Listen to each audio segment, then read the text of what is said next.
Welcome to our 2020 virtual client event. My name is Carmen Wu, and I am one of the senior advisors at Eganberger & Weiner. It is my pleasure to introduce Jeff Lanza, retired FBI agent. Jeff was an FBI special agent for 20 years, during which he investigated cybercrime, organized crime, human trafficking, and terrorism. Jeff has lectured at Harvard and Princeton University and has written 2 highly reviewed books.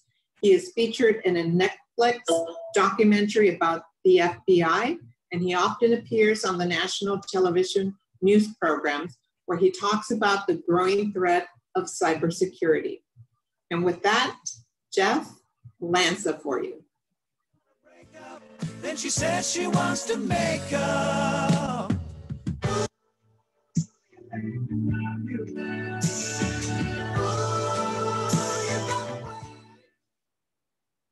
Hi, everybody. My name is Jeff Lanza. Welcome to the program. Today we'll be talking about identity theft and cyber crime prevention. And I spent 20 years with the FBI, and for most of my career, I was involved in white-collar crime. Wait, that doesn't sound just right. I investigated white-collar crime. I wasn't involved in it myself, but 2 components of the FBI's white-collar crime program are my topics for today: keeping yourself safe from identity theft and preventing cybercrime. It's all about prevention, not bad things that can happen. It's how we stay safe from those bad things. Now, sometimes when the national media ask me to do interviews, I'll appear on TV, but I always like to talk about not crimes that have been committed necessarily, but how we stay safe from those crimes. So today's topic's identity theft. We'll be talking first about that. And then cybercrime is such an extensive topic. I've broken that into 2 categories. Oh, by the way, there's a handout that goes with my topic on preventing identity theft. Here you see it on the screen. This is what you will get from your financial advisor on that topic, right?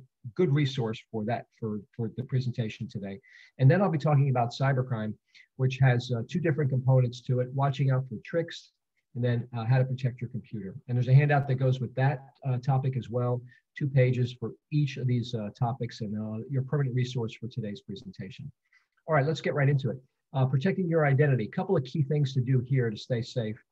And one is to protect your Social Security account from fraud. If a criminal got your Social Security number, they can actually apply for Social Security benefits using your identity. If you're 62 years of age or older, you're particularly vulnerable to this. You can prevent that from happening by signing up for your My Social Security account. That's what it's called, at ssa.gov. It's really easy to set this up. You create a username and a password, and then a criminal with your Social Security number, they can't go online and steal your benefits. And you can imagine what a mess that would be to clean up, right? And when you find out about that.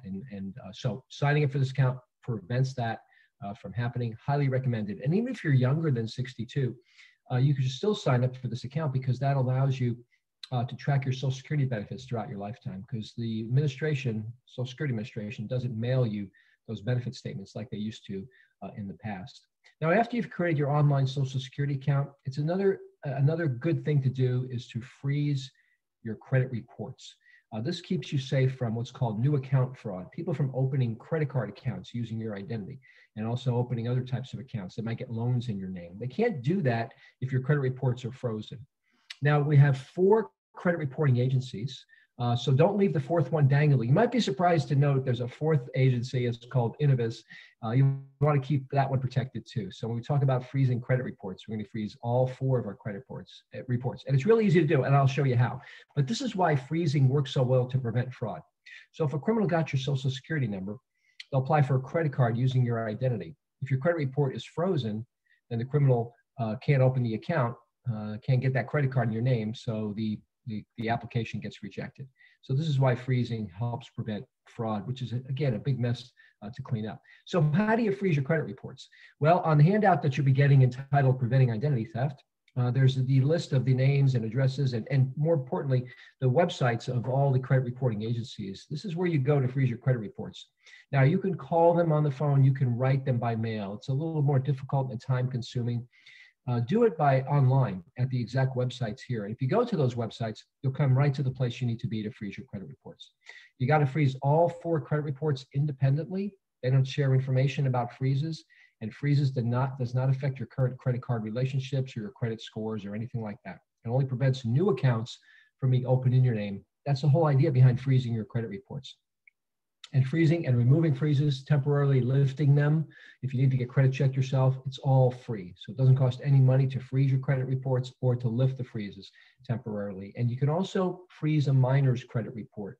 But wait a minute, you're probably thinking, minors don't even have credit reports, right? Well, they could if they've been victimized by fraud, but you can prevent that from happening by creating a credit report for a minor and freezing it at the same time. That's federal law. You're allowed to do that, and that keeps them safe from potentially years of fraud. So consider freezing minors' credit reports as well by creating one and then freezing it. So let's just take a look at an example. Here's how I would do it with Experian, and they all work about the same way. You come to Experian's website, the one I mentioned a second ago, that go directly there, and you're going to add a security freeze. All right, and then whose file would you like to freeze? Remember, I told you can freeze a minor's credit file. That's how you do it on the same web page. But for today's purposes, we're going to freeze our own credit file. You'll come to a page then that looks like this.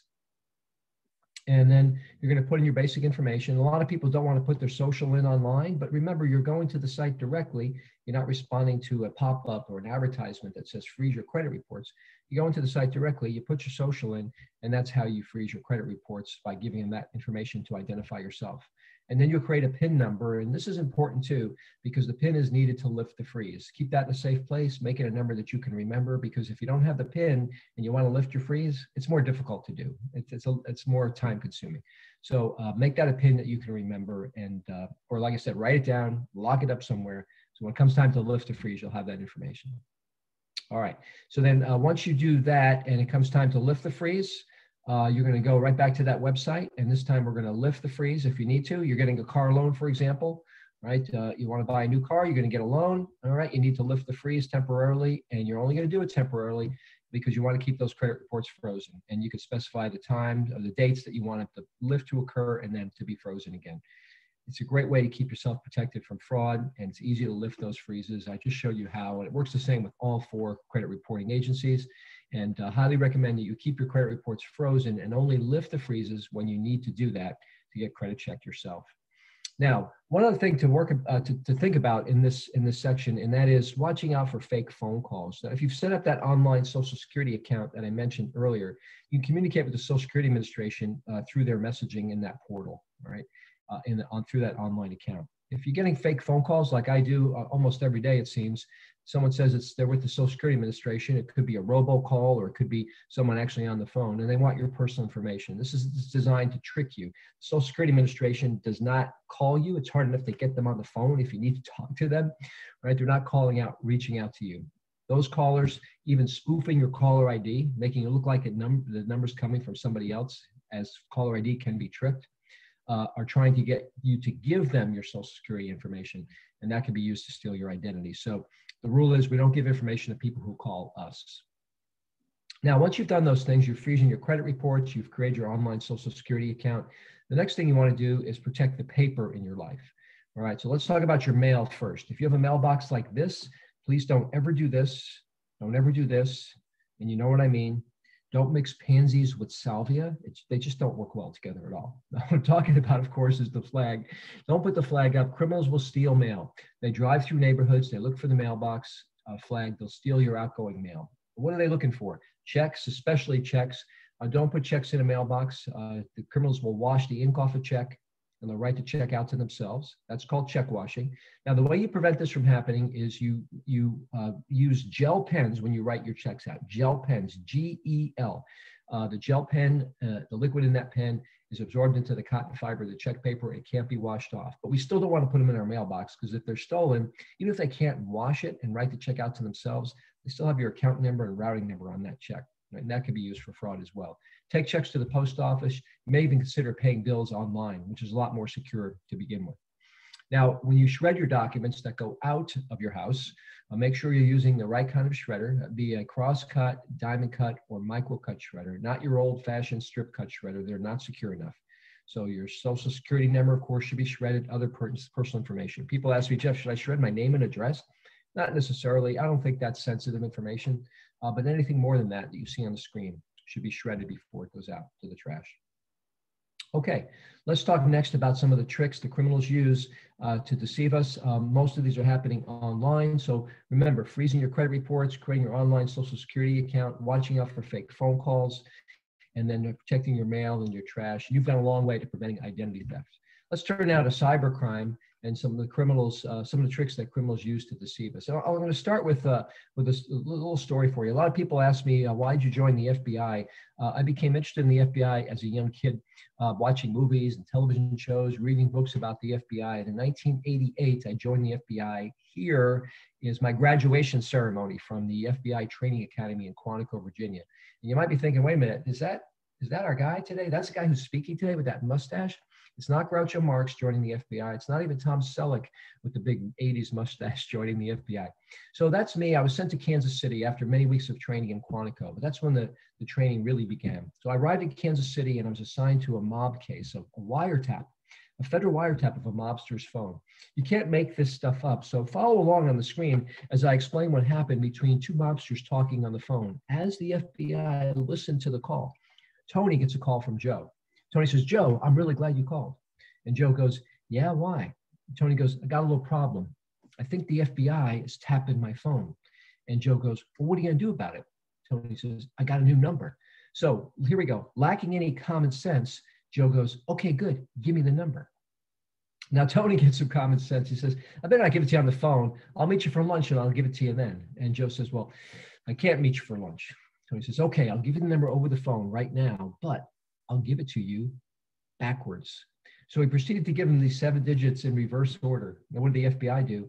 We got our best cryptologist on that one right away. We had the number figured out in record time. It only took us 6 months to get the number deciphered with all those powerful computers we had in the 1980s at the FBI. Now, that's a true story.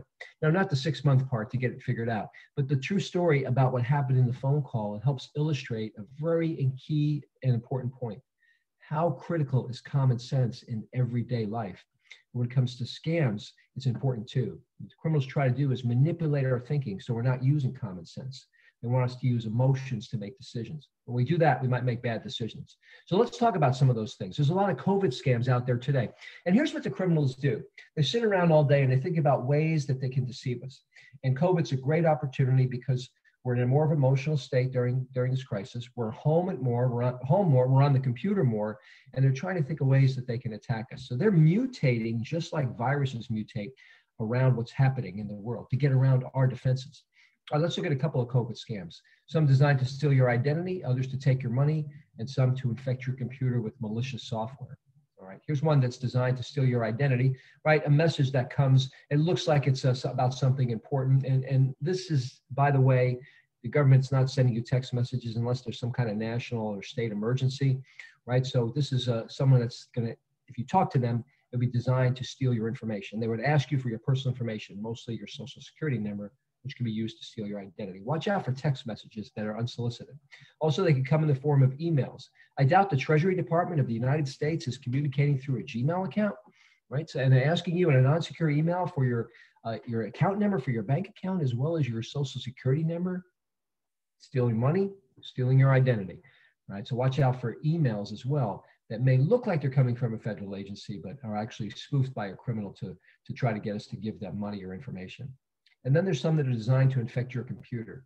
Now listen, even though an email may look official and you want to get an update on today's crisis, you don't want to go to or click on a link or an attachment in an email that you get that's unsolicited. Go to the World Health Organization website, your federal agency, cdc.gov, state and local departments as well have great websites that give us updated information on the crisis, specifically in your area. But if you're getting an unsolicited email and there's an attachment in it, don't click on it because it may result in malicious software being put on your computer. More about that in just a second. And there's impersonator sites as well. The criminals set up, believe it or not, 15,000 fake websites to look like the IRS, which I'll get to in a second. But here's one as well. It looks like you're getting an email from the CDC, and that link looks like it's cdc.gov, but look very closely here, right? That looks okay. Not necessarily okay, but it looks okay at first at face value. But here you have cdc-gov.org. Someone set up a website to kind of look like the CDC site, but it's not, right? And we may be tricked into getting emails from them thinking that they're real or going to those sites and giving information. All right, so here's another one, the IRS, which I just mentioned. 15,000 fake websites designed to look like IRS sites. How do you know if you're really on the IRS site? To check on a stimulus payment, a tax refund, or anything that has to do with the IRS. Click on the lock. If you click on the lock, then you have a drop-down, and the drop-down provides a certificate. A third party has verified the authenticity of the site, and you know that belongs to the IRS, and that is the actual site. So clicking on the lock helps reveal that information. Some other cyber tricks besides COVID that are out there. Again, criminals try to take over our accounts by putting malware on our computer. That's called an account takeover. And let's look at how they might do that. This is a real example of an email that was received that looked like it was coming from the Internal Revenue Service, right?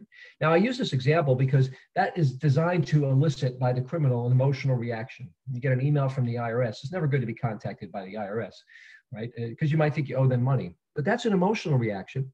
Your logical reaction would be, wait a minute, if I owe the IRS money, they're not going to send me an email about it, right? They're going to send me a physical letter in the mail, right? So this already doesn't make sense. But if you open the email just to look at it, you haven't done anything yet that's going to harm your computer. But you might put malicious software on your computer. That's where the word malware comes from, right? And there's an animation that shows you malicious software on a computer, and that could do a lot of harm. Let me show you how. So this is not from the IRS, and nothing happens when I click on it that I can see. But in the background, this malware gets loaded on my computer. Now, I don't even know it's there. Right? Later on that same computer, I'm typing in my username and password to log into my accounts, and the malware is secretly hiding on my computer and takes that information, right, and sends it to the criminal. Now, I'm not making light of this. I mean, this is a really, really serious matter, and if it happens, it can cause them to be able to take over your accounts, right? But it doesn't have to happen, right? We can be safe and not be victimized this way. So if you get an email that's from an unknown sender or a suspicious sender or one that doesn't make sense, just don't click on a link or attachment in the email. And that'll keep us safe from this particular crime problem, malware on our computer. And by the way, here's another thing you can do. Take your mouse and don't press it this time. Hold it over the sender. That's called hovering. Hover to discover. Nice little term to help you remember that you can get a reveal of who the true sender is, because senders can be spoofed too, just like your caller ID can be. Here, we're going to hover over the sender and we'll get that reveal. Who's sending me this email? Not the IRS. It's from somebody with a Gmail account. All right, so I know that now that this is not an email from an official government agency. All right, so one way they could steal my access to my accounts, again, that's called an account takeover, is by putting malware on my computer. All right, so now we know how that works and how to avoid it. Another way they can do it is through a fake website. So they'll send emails out, massive emails that look like they're coming from real organizations, like a real bank. This one did have a logo of a bank in there and the name of the bank. And I've taken that out because I don't think the bank wants to be represented in my information here about fraud. But I want to show you how easy it is for criminals to make things look real. So we'll just put in a generic logo here. They're dressing it up to increase their response rate. And remember, there's always going to be emotion. All right, so here's an email that's received, and it looks like there's money available to you, $15 to fill out a survey. There's no survey, there's no money. That's just a trick to get you to click on the link. And you can tell it's not a good link already. Here's another thing to look for, right? Whenever you look at a web link, any link, not just this one, look before the first single slash. And whatever appears right before that, that's the name of the website that you're going to be redirected to if you were to click. So that should say the name of the bank.com single slash. Now, we don't see that format here, so we know it's not right. Now, some of the more industrious hackers, they know we might be looking for that. So they're going to mutate around our defenses, and they're going to use a different technique, right? They're going to use a spoofing technique. So again, same type of email, only this time it has a link that looks correct, but it's spoofed. Caller ID can be spoofed. Senders in emails can be spoofed. So can links in emails. You're not seeing the true link here, but you can if you hover. So take your mouse and hold it over the link. And at the bottom left-hand corner of the screen, you're going to get the real link there. That's not from the, that's not the bank site. You can see that doesn't look right as well. Holding it, hover to discover, reveals that for you. And look at the last two letters before the first single slash. That's a foreign country code. .ua stands for the Ukraine. If you're accessing that website from in the United States, all right, and there's a two-letter code there, you're going to see that code. That means that website's in the Ukraine. I don't think your bank or my bank is hosting websites in the Ukraine. Always look for those two-letter country codes indicates potential fraud. Now let's get back to the trick. What does a criminal want to do? They want us to click on that link. It brings us to a site that looks like a bank site, and an unsuspecting victim may put their username and password into those boxes. Now, since the criminal has set up the site, now they have access to the victim's bank account if they can log in. Much money has been stolen this way, right? And now because of that, banks have stepped up their act, and they make it harder for people to log into bank accounts. You know, if they're logging in from a foreign country or from a computer the bank hasn't seen the customer use before, they're going to question that. And that's because they've been victimized so much. But we want to keep online banking safe. It is generally very secure, but your best way to keep it safe is not log in through a link. Always go there directly. Even if an email looks legitimate, it's got logos and slogans and looks like the real thing, don't go through the link. Log in directly. You avoid being victimized by an account takeover banking style. And also, we need a backup plan. In the FBI, we always had backups for things in case something went wrong. Just in case they get access to a bank account or another financial account, you want to have alerts sent to your phone.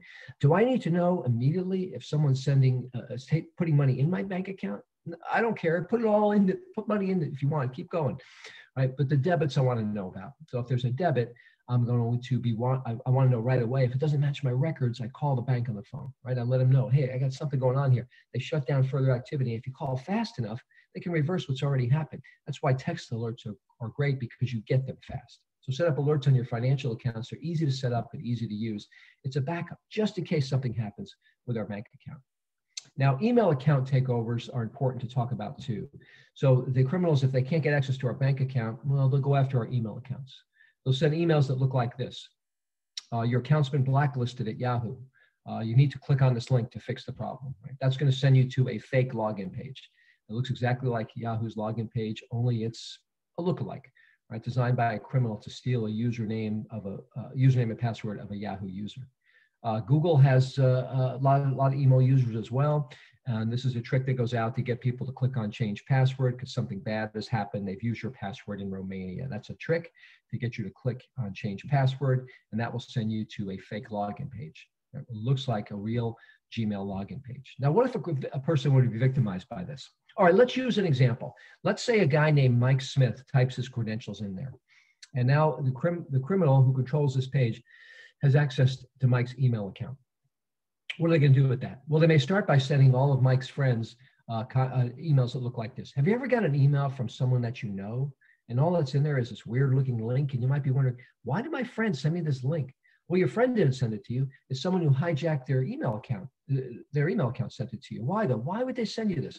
Well, it could send you to a website where they're going to try to sell you something, or maybe somebody gets paid a penny if you click on an ad in that website. And it could be something as just benign as that. It could be something more serious though. Right? It could expose your computer to malware, a fake login page for another site that you have. Maybe a ransomware attack could occur if you click there. That's where they hold your computer files hostage, and you have to pay money to get them back, just like a real life kidnapping, only it's your computer files being held hostage. Big problem today for businesses. It can happen at home too if we're not careful where we click. So in emails that we get, even from people we know, we have to be careful where we click, right? Now they're going to go after Mike's money, right, directly, and they're going to see send his financial advisor an email that looks like this, right? Now, this doesn't look very convincing. It's a real one that was sent to a financial advisor, and they knew better than that. And your financial advisor is not going to send money either based on an email request. They're going to call you first, and that's to protect your assets, right? But the real problem here is email accounts are being hijacked, and that's why advisors have to be careful and make sure they verify that before money is sent, they're going to call you first if they get an email request to send money. Which really brings me to my next point. Wire transfer fraud is a big problem today. Now, your financial advisor knows I'm not wiring money without talking to my client first, if they get an email request to do so. But that's a good rule for all of us. So let's say a real estate company's email account is hijacked. I use this example because they're big targets today. Now the criminal has access to all of the emails that are in the email box of the real estate company. It could be a title company. It could be a lawyer that deals in real estate transactions. And so the criminal now knows who's getting ready to buy a house. And timing is important here. So they go after people that are just getting ready to buy a house. The numbers are huge. According to the last FBI report on this, $211 million in losses, thousands of victims. And it's not in one part of the country. It's all over the country. right? Individual home buyers losing this amount of money because they wired money based on an email instruction. All right, so let me show you how it works in Kansas City to illustrate this a little further. All right, so the couple in Kansas City was getting ready to buy a house. The timing was important, and they were just getting ready to do it in a couple of days. The criminal hijacked the email account of the real estate company. They sent an email, we want you to wire money for your closing. They said, we'll bring our checkbook to the closing. And the criminal said, we don't accept certified bank checks. Now, that's a small red flag there. It didn't make sense. Certified bank checks don't go with, we'll bring our checkbook. But the couple didn't see that small red flag. You always look for things that don't make sense, not necessarily misspellings or syntax errors like we saw earlier. Sometimes you won't see those, but you will see something that doesn't make sense. Couple didn't see the red flag. They sent the money anyway. And when it came time to close on the house, the money wasn't available. It had been sent to the criminal, too late to recover it. So warn your family members and friends. If you're in your house today and you're saying, hey, Jeff, I like this house. I'm not moving anymore. I got that. But how about friends and family members? You could save them thousands of dollars to make sure that they're not victimized by this. If you think, if they're getting ready to buy a house in anytime in the near future, this is still a problem today. You saw the numbers. Also, we have to protect our email accounts, right? We're not going to log in through a link. We're always going to go there directly. So if you're going to Google Mail, maybe you'll just type in Google Mail in the Google search box. I think Google likes that. It keeps you in their universe. And then you might save it as a bookmark. So you can go to the right place every time. Always use strong passwords to protect your accounts. That's a given. We'll talk about passwords later in the presentation. And then one more thing to use, and that is multi-factor authentication. Now I know it sounds like a complicated term. You've already probably been exposed to this a little bit, but set this up for your email accounts and your financial accounts if you don't have it already. When you put a PIN code in, then the PIN code is used to log in. So the password is the first factor, the multiple factor, second factor is your PIN code. That's sent to your phone. Best place to get it, you put it in, you can log in. The criminal who's in a foreign country or down the street, for that matter, right? They can't log in. They don't have your phone in their hands. So this is the best way that we have right now to keep those accounts locked down, keep those criminals out of our bank accounts and our email accounts as well. Now, the last part of my presentation has to do with keeping your computer safe. So I'm going to tell you a couple things here that may help you to protect your computer. And one of the most important things we can do is protect the computer that we carry with us as well. And that's the computer that we call smartphones. If you have one of those, always use a passcode, right? Those mobile banking apps that you use are very secure. I like mobile banking because it's locked down behind many layers of security, but your first layer of security is the passcode. So make sure you have that on your phone. Don't go rogue by downloading apps from any other place. Make sure you get them from the Google Play Store if you have an Android device, or the Apple Play Store, the Apple Store, they don't call it Apple Play, the Apple Store if you have an Apple phone. And then how do you preview links on a smartphone? So let's say you're looking at this email that comes from Yahoo. I brought it up on my phone. It's a real example. You can't hover on a phone or a pad because you don't have a mouse, but you can press and hold. And by pressing and holding, you're revealing, just like you would if you hovered on a computer, you can reveal that link. And that site's in Bulgaria. So I know that's not Yahoo's site. And BG stands for Bulgaria. And that doesn't look like Yahoo's site to begin with. All right, so pressing and holding is the same as hovering. And you might get text messages that look like you're coming from an organization like a credit card company. The general rule is we don't call the number in the message. We call the number on the back of our credit card. If there's a problem, you could talk about it with them. You know you're calling the right number. Same thing that we're not going to click, we're not going to call, we're not going to pay or log into these links. Always log in if you're getting a message like this at the bottom. And take a look at that link at the very bottom. Oops, excuse me, before I go on to that next point. Take a look at that link at the very bottom. In that text message example, it's .corn, C-O-R-N. It's not .com. Criminals have set up a link that looks like a bank website. I've taken out the bank name there. It's a real example to get people to log in on their browser on their phone. Why do that? That's not as secure as using the app, right? And banks are not going to send you a link to log in on a browser. So always log in through the app, and that's your safest way to go when you log into financial accounts as well. So watch out for phony text messages, I guess is what I'm saying here. All right, now let's close with the 3 tips for your home computer. And I'm going to count backwards for dramatic effect. 3 right down to 1. Think before you download. So something pops up on your computer, looks like this: update, install, download. Don't click on these things unless you were planning on it, right? Unless you knew you had to update or install something on your computer, right? So these could be tricks that could put malicious software on your computer. Another example, you're on Facebook and you see someone post something about, there's a video them unearthing a dinosaur, Tyrannosaurus Rex dinosaur in North Dakota.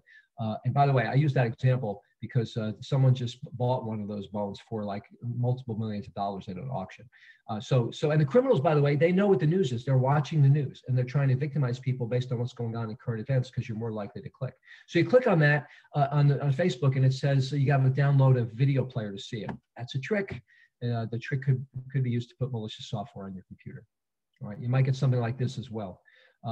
Spyware found on your computer. That sounds pretty scary. Don't click on Protect Now. Don't even click on the X because that could initiate the download of malware on your computer. So you're saying, as you watch this today, you're saying, Jeff, I got this pop-up on my computer. I can't even use the X to get out of it.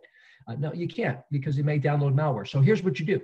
On the handout that you'll be getting, the second one entitled Preventing Cybercrime, you see how to get out of this safely, right? You hold down 3 keys on your keyboard. It's really easy to do. Control-Alt-Delete or Command-Option-Escape on a Mac. And then if you hold those keys down, you'll get a task manager. And you're looking for the program that's generating that pop-up. How do I know what program is generating the pop-up, Jeff? Well, it's going to be evident to you. You know why? Because PowerPoint's not doing it. I use that. Excel's not doing it. Firefox is something I use. That's a browser. I'm not going to use that.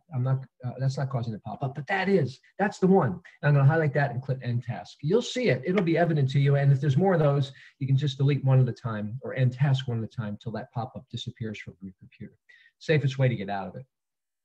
Tech support scams. Again, criminals know we're at home more, we're doing things online more, we're ordering groceries, maybe having them delivered online. Maybe in one case we clicked on a coupon and we tried to get a discount and then a pop-up occurs and then maybe we clicked on something else and now we get this.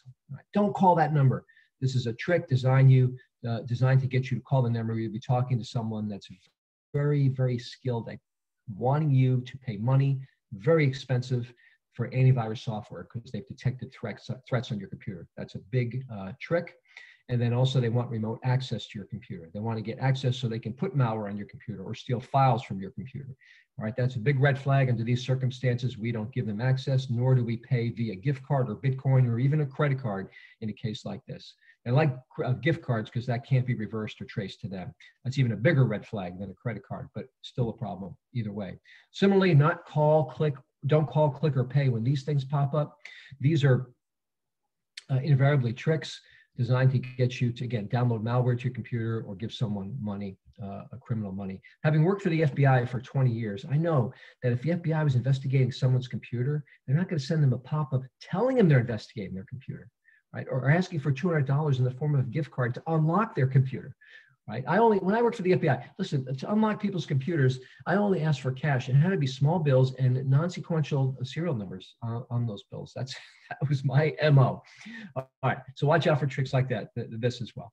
All right, and then there's email extortion scams. When I do in-person presentations, a lot of people come up to me afterwards. And they don't want to say it by raising their hand. They'll say, Jeff, I got this weird thing, this email, and they said that they were watching my computer activity and they were going to let all my friends know about it. That's a trick, right? And it usually starts with saying they know your password. And sometimes they do know your password, but it may not be a password that you even use anymore. It's from a previous breach on LinkedIn or Twitter or some other account that you may have used. If it is a current password, change that immediately.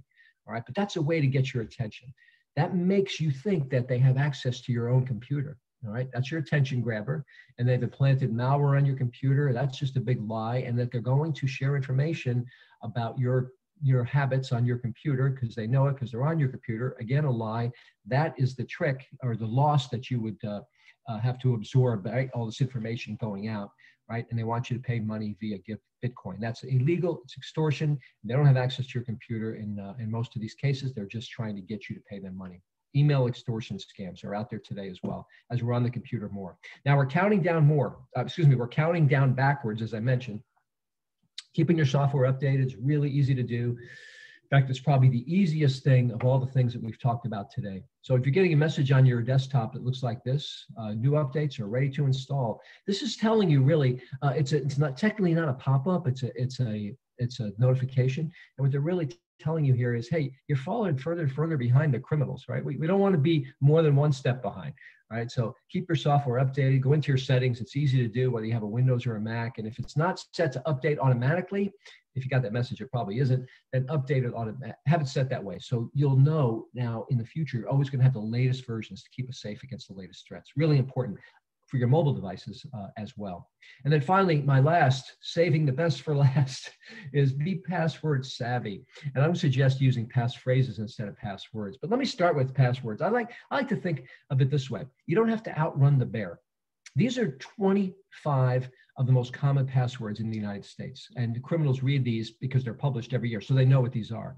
You don't have to outrun the bear, everybody. You just have to outrun the other campers. We're not doing that if we're using these kind of passwords, right? The criminals go after the slow targets to change, right? The ones that don't use stronger techniques. Or to use another analogy, the low-hanging fruit.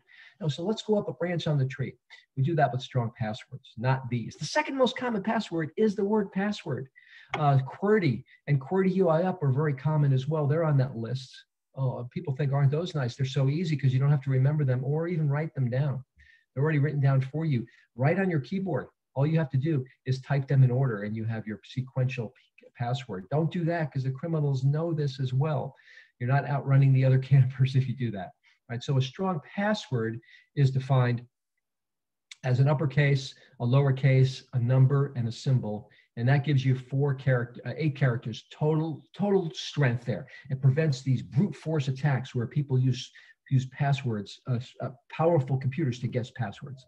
All right, so you don't want, you want to use that to keep your account safe. But the problem is no one wants to come up with this kind of complexity for all of your accounts, right? So the average person has like 20 accounts or more, and no one wants to come up with these passwords, multiple passwords. So they use the same one multiple times, and that's not secure. And why shouldn't you use the same password for different accounts? In Kansas City, where I worked as an FBI agent, criminals hacked into the computer of a restaurant. They got usernames and passwords for people who had signed up for accounts at that restaurant. Right? They took them, inserted them into a credit card site, and it worked over and over again. The damage was significant, all because people didn't use different passwords for different sites. So that's what we want to do. But that's where passphrases come in, because people don't want to come up with multiple complex passwords. So let's think about a passphrase. And I'll give you some examples. It's where you put words together. So maybe your passphrase for your email account is this. Maybe your passphrase for your Social Security account, which I mentioned earlier, it would be this. Maybe your passphrase for your bank account will be this. Maybe your passphrase for your Netflix account. My favorite movie, The Godfather, #1 version, best line in that movie. Could be used for my Netflix account. All right, so here's the thing. They're unique, and you know why? You can associate them with an account, so that encourages them to be unique, right? I'm not going to use leave the gun, take the cannoli for my email account. That doesn't make sense, right? But it does for my Netflix account because Godfather 1 is on Netflix. All right, so take out the spaces. You can't have spaces in passphrases, all right? And most sites won't accept that. And if you need to put in upper, lowercase, and numbers and symbols, you can always do that. Most accounts will accept this. The length is the key. The length is the way we keep them strong. And those are super strong because of the length. You want at least 12 characters long. But you can put in the special characters if they need them for that particular website. Passphrase managers, there's some good ones out there. You'll see them on the handout. They are proven to be very reliable and very secure. I recommend these, but you'll see, you can look at other ones as well online to see what you like.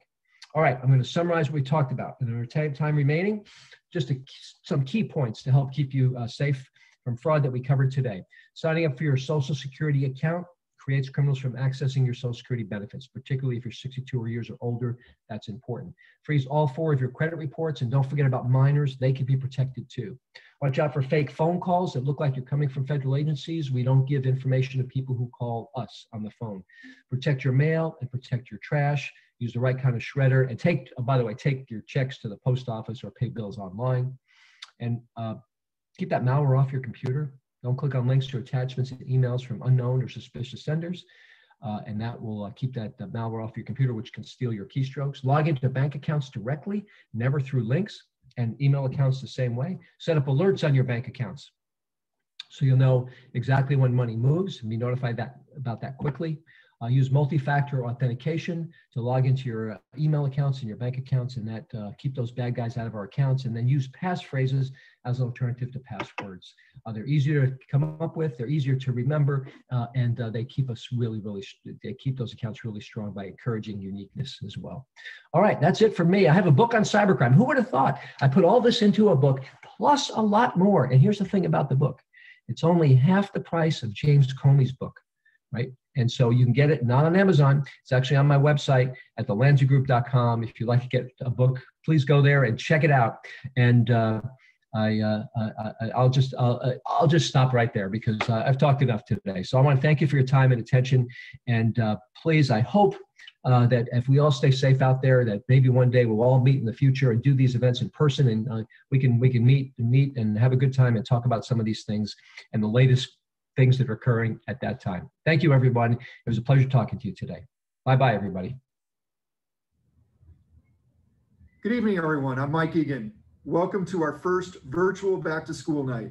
It's not quite the same as seeing the classic cars on display, having the hors d'oeuvres, or getting a chance to have a cocktail and talk with your advisor. But since we're socially distancing